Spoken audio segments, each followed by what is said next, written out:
Dr. Insinyur Pramono Anung Wibowo MM dan Haji Rano Karno SIP atau Sidul 2183239. Oke, dengan mengucapkan bismillahirrahmanirrahim, berita acara dan sertifikasi rekapitulasi hasil penghitungan perolehan suara dari setiap kabupaten kota dalam pemilihan gubernur dan wakil gubernur daerah khusus Jakarta tahun 2024 saya nyatakan sah. Selamat sore, Assalamualaikum warahmatullahi wabarakatuh.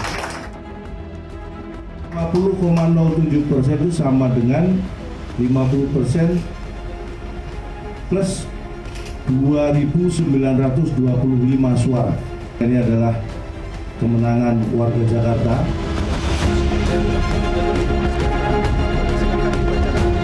Kosong 2. Kami menolak. Nggak, datanya cocok nggak? Data cocok. Oke. Namun kami menggunakan hak kami untuk tidak mendatangkan. Oke, siap. Itu hak Bapak Wikan. Bicara pimpinan. Kami izin kalau misalnya ketua masih mengizinkan mereka ngomong, kami izin kami mohon izin ketua. saya lagi Kami bicara. Oke.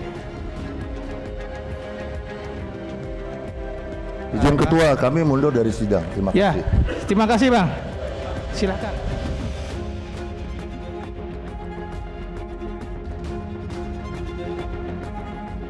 Dapat kita simpulkan bahwa KPU dalam melaksanakan proses pilkada tanggal 27 November kemarin penuh dengan banyak kekurangan dan kecurangan. Ini ada yang walk out lah nomor 1, silakan dia walk out. Jalurnya itu adalah ke MK, monggo ke MK, kita buktikan dalam MK nanti. Karena saya pernah kalah, saya pernah menang, tetapi juga harus sama-sama saling dihargai gitu. Apalagi sudah diputuskan oleh KPU provinsi. Ya saya minta legowo lah, kalau udah kalah legowo lah ya.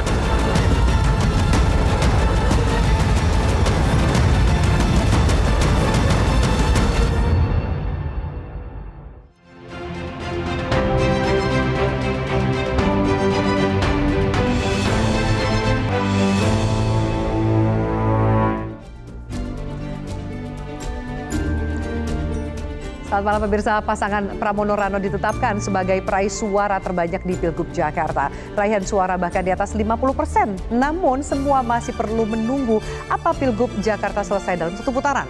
Saat ini tim hukum pasangan Ridwan Kamil dan Suswono berteriak menolak hasil rekapitulasi KPU dengan alasan adanya kecurangan dan juga rendahnya partisipasi. Rekapitulasi KPU dipersoalkan apakah Pilgub Jakarta belum final satu putaran. Bersama saya Afia Demir, inilah panggung demokrasi selengkapnya.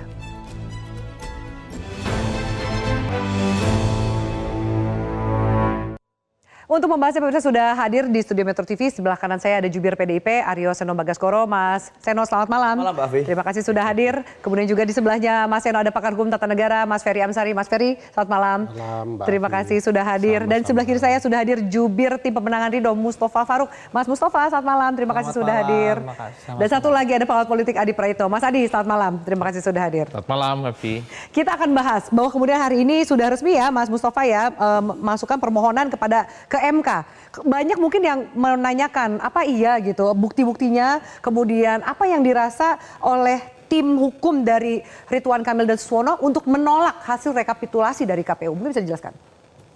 Ya, pertama kita apresiasi dulu KPU-nya. Kenapa?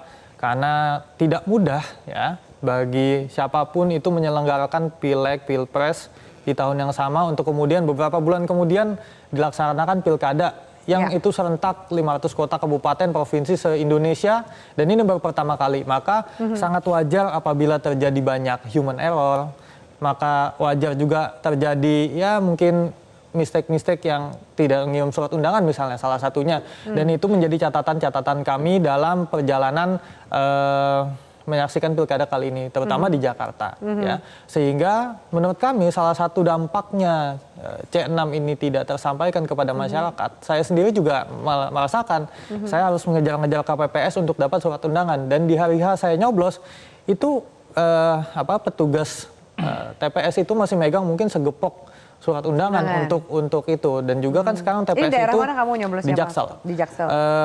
TPS itu kan sebelumnya 300 maksimal sekarang 600. Jadi lebih padat.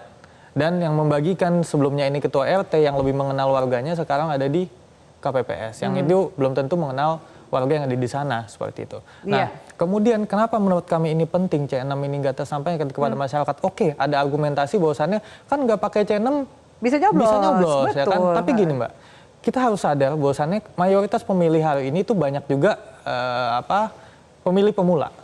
Baru pertama kali nyoblos ya. Jadi dia belum betul-betul paham, dia belum betul-betul memahami bahwasannya ini harus begini, itu harusnya seperti itu dan lain-lain lah. Karena namanya baru pertama kali kan ya.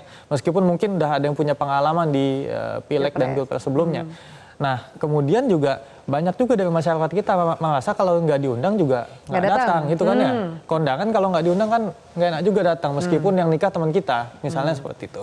Nah, kemudian juga kita kan juga melihat ada beberapa kecurangan-kecurangan yang terjadi di Jakarta Timur. Itu misalkan salah satu contohnya yang terjadi di Pinang Ranti dan ini banyak didiskusikan. Buat kami, satu suara curang pun itu jadi penting dan bisa dipertimbangkan di Mahkamah Konstitusi. Karena satu suara masyarakat itu sama berharganya dengan satu suara yang lain. Kita mengandung asas demokrasi, suaranya Bung Ferry, suaranya Mbak Afi, dan suaranya siapapun, yaitu sama nilainya dengan suara yang lain. Maka izinkan kami memperjuangkan suara-suara masyarakat tersebut melalui Mahkamah Konstitusi. Seperti apa kemudian dalil-dalil yang akan dibawakan, mari kita saksikan bersama-sama di Mahkamah Konstitusi. Kalau saya buka di sini, ini jadi majelis namanya. Oke, baik. Kemudian tapi temuan ngomongin soal kecurangan, tadi sempat disampaikan oleh Mas Mustafa bahwa ya ada human error-nya gitu kan. Ada kemudian keletihan dari penyelenggara mungkin, PPS dan segala macam. Seberapa signifikan bukti yang dimiliki oleh tim hukum dari Ridwan Kamil dan Suswono ini untuk kemudian merubah konstelasi politik, merubah suara, bahkan mungkin masuk putaran kedua? Ya, saya balik lagi mungkin melihat 500 kota, kabupaten, dan provinsi pilkada serentak. Kalau kita lihat datanya, mungkin saya melihat fenomena ya. Ini juga harus kita lihat, ada studinya nanti. Mayoritas pemilih itu turun, angka partisipasinya turun mayoritas ya. Saya juga belum tahu kenapa. Analisis saya pribadi melihat karena mungkin ada keletihan setelah pileg dan pilpres dan juga kemudian informasinya nggak nyampe dan mungkin bosan juga masyarakat dengan adanya agenda politik seperti ini ya. Dan di Jakarta ini kan turunnya jauh, dulu 78% ya. Di 2017, sekarang sekitar 50-an persen, 57-58% ya. Artinya apa? Ini yang menggunakan suara ini kan sedikit banget. Habis itu kita temukan undangannya ternyata nggak nyampe. Ini kan kausalitasnya bisa jadi nyambung. Dikit yang datang karena undangannya nggak nyampe. Kan sesimpel itu. Dan ini maksudnya arah mempengaruhi suara dari Ridwan Kamil Suswono gitu? Bisa jadi. Undangan nggak nyampe, belum tentu yang dapat undangan juga belum tentu milih paslon 1. Bisa jadi juga pilihan 2 dan 3 kan? Yang kita perjuangkan kan hak suara masyarakat. Bukan suara pilihannya. Hanya pemilih Ridho. Kan kita juga nggak pernah tahu siapa aja yang memilih Ridho. Dan juga kita jangan lupa di rekapitulasi kemarin bukan hanya paslon Ridho yang menolak ya, juga ada paslon nomor 2 Makun juga itu menolak. Artinya ada pihak-pihak lain yang juga turut serta menolak menerima rekapitulasi kemarin dari KPU. Oke, baik, Mas Eno, saya minta tanggapannya. Kemudian ini suka atau tidak, arahannya juga kan bahwa KPU sudah menyatakan suara tertinggi pemenangnya, suara paling banyaknya adalah Mas Pramono dan Rano. Arahnya jangan-jangan ada isu kecurangan, kemudian juga ada partisipasi yang berkurang. Mau nggak mau arah tembaknya juga ke paslon nomor urut 3 nih, Mas Pram dan Rano. Bagaimana tanggapan Mas Eno? Ya, pertama, hasil yang diumumkan oleh KPU melalui rekapitulasi berjenjang itu konsisten dengan hitungan C1 yang dimiliki oleh kami beserta seluruh warga Jakarta yang mengawal, termasuk dari lembaga-lembaga independen yang mengawal pasca coblosan. Angkanya konsisten di angka 50,07%. Sehingga tidak mengejutkan kalau kemudian kemarin kesimpulannya Jakarta pilkadanya 1 putaran. Nah, dalam konteks persoalan itu saya kira itu clear dan final. Tapi yang dipersoalkan teman-teman Ridho kan kayaknya bukan di masalah hasil kemarin. Tetapi pada bagaimana prosesnya berlangsung, termasuk soal partisipasi pemilih. Nah, izinkan saya berbicara dari sudut pandang yang lebih besar, Mbak Afi. Kalau soal partisipasi pemilih, kan kita pilkada ini serentak, tidak hanya di Jakarta. Ada pilkada di daerah-daerah lain. Dan kalau kita melihat data, di daerah lain juga sama kok, rendah kok. Di Jawa Timur rendah, di Jawa Tengah rendah, di Sumatera Utara bahkan lebih rendah dari Jakarta, di Medan, di Padang. apakah dengan basis logika yang sama itu berarti kami harus mempersoalkan semua pilkada yang mana pasangan calon yang diusung PDI Perjuangan tidak menang? Kan tidak juga. Bagaimana mungkin logika itu nanti kalau dilakukan secara konsisten di Jakarta, otomatis efeknya adalah daerah-daerah lain juga harus dipersoalkan soal partisipasi pemilih ini. Nah, tetapi kan kalau itu terjadi maka artinya pemerintah saat ini gagal menyelenggarakan pilkada serentak karena partisipasi pemilihnya relatif rendah berdasarkan logika teman-teman pasangan Ridho. Nah, artinya kalau memang itu yang mau dibawa ke Mahkamah Konstitusi, kita berharap MK nanti menjadi forum yang konstitusional, memutus sesuai dengan peraturan perundang-undangan, bukan menjadi forum politik. Kita ingin pemerintahan besok segera bekerja, segera tidak terganggu dengan persoalan efek-efek pemilu, lalu kita bisa melihat bagaimana nanti perkembangannya dan bisa mengawal secara kritis dengan baik. Itu yang kita harapkan hari ini. Oke, kalau partisipasi ada penyelenggara, bagian dari tanggung jawab dari KPU juga gitu kan. Tapi kalau kemudian soal kecurangan, ada loh tadi disampaikan ada yang ditemukan bukti-bukti kecurangan. Memang belum dijabarkan ya, kita masih nunggu prosesnya MK, nggak digelar di forum pada malam hari ini. Tapi tanggapannya kalau kecurangan ini? Ya, ini sebenarnya tuduhan yang agak salah sasaran menurut saya. Karena kalau bicara komposisi politik, kami ini hanya satu parpol di Senayan, PDI Perjuangan, dengan beberapa partai politik rekan sahabat, bekerja dengan masyarakat, menghadapi kekuatan politik yang sangat besar, di-endorse oleh artis-artis ibu kota, di-endorse oleh kekuatan kekuasaan, oleh mantan presiden Pak Jokowi namanya. Bagaimana mungkin kekuatan politik yang minimalis seperti punya kami mau melakukan kecurangan terstruktur?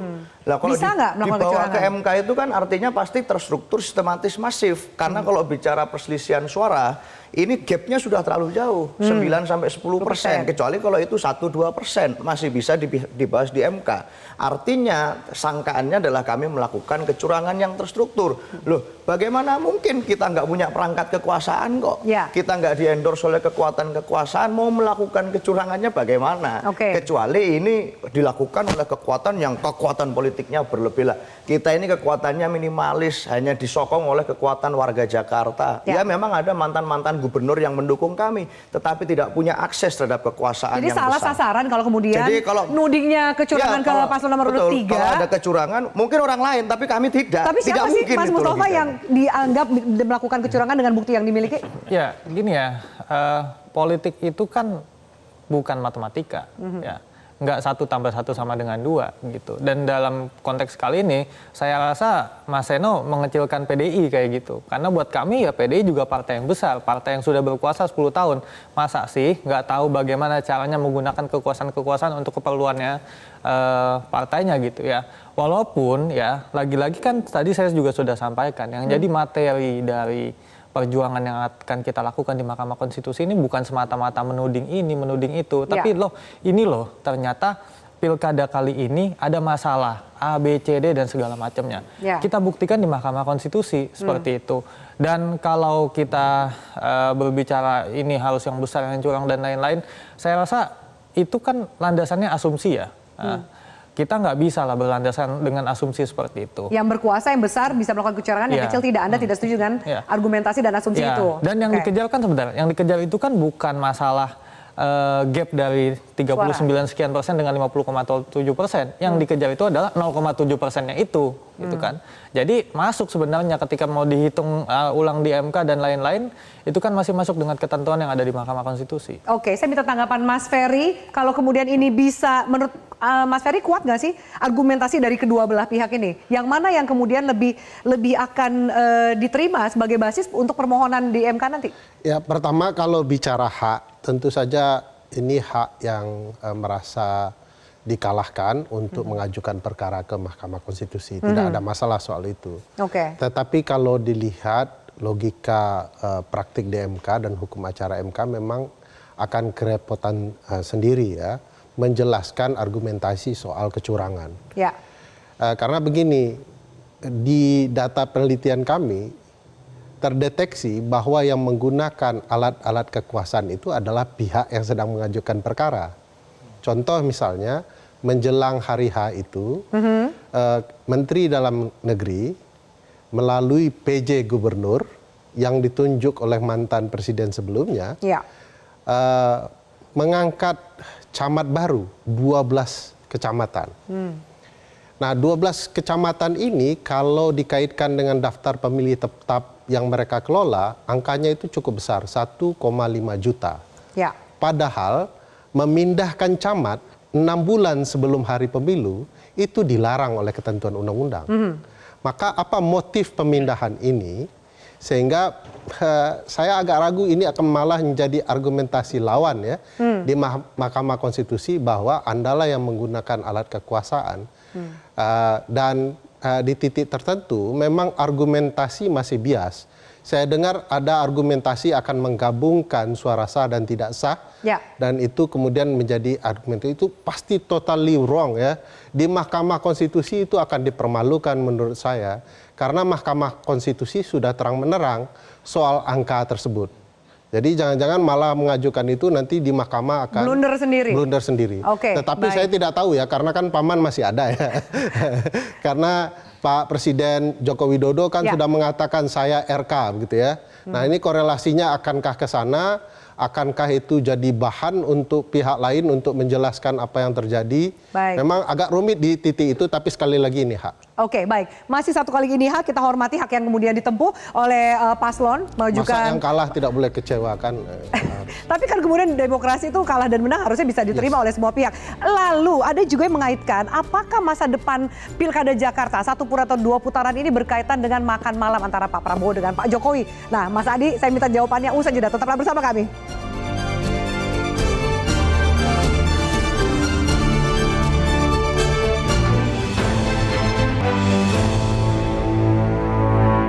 Jelajahi cara baru mendapatkan informasi. Download Metro TV Extend sekarang.